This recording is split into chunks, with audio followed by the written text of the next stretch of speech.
Aici era 2 milioane și 30 n-avem.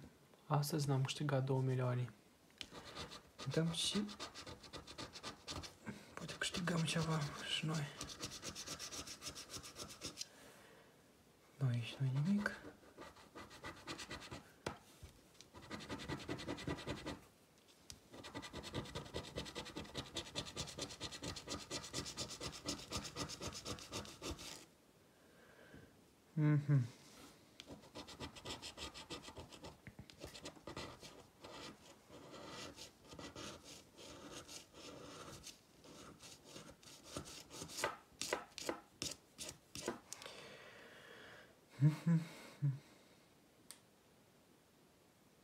Nu văd niciun câștig.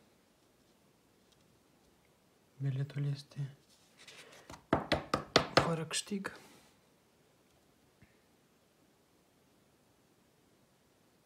Să mă uit încă o dată.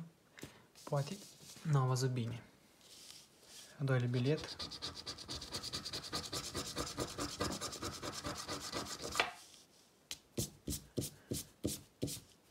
Deci 9, 21, 19, 27, 25, 19.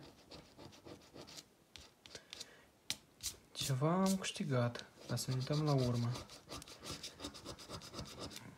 Poate mai câștigăm ceva.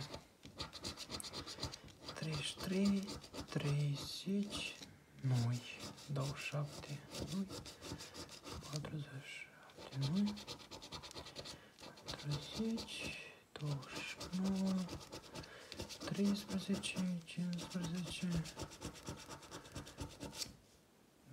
49. Da, câștig avem numai aici.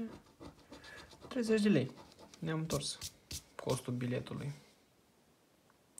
Și eu zilele astea mi-am cumpărat 3 bilete și tot n-am câștigat nimic. Asta e câștigător. Dar săptămâna trecută mi-am cumpărat un bilet, tot câștig pe toată viața și am câștigat 500 de lei. O să vă arăt poza.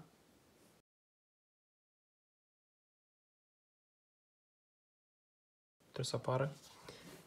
Și am văzut că pot să câștigi binișor.